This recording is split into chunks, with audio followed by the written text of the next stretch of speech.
Hello everyone, I'm Flo. Welcome to my channel, and for today's 15th design challenge, we are going to be creating a website or a mobile app for this recipe website called Moody Eater. I just came up with the idea. I thought it'd be a cool concept to play off of, and essentially the website displays recipes and has categories for recipes based on your mood, whether you're sad, happy, or in a very festive mood.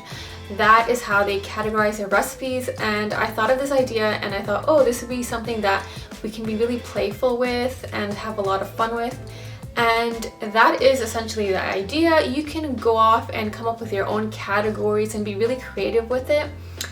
I was gonna give myself about 2 hours, but you don't have to give yourself 2 hours, you can give yourself more. I will try to time myself for 2 hours, but I probably will go over with the 2 hours. If you want to challenge yourself, you can put on the timer, or you don't have to. Let's get this challenge started.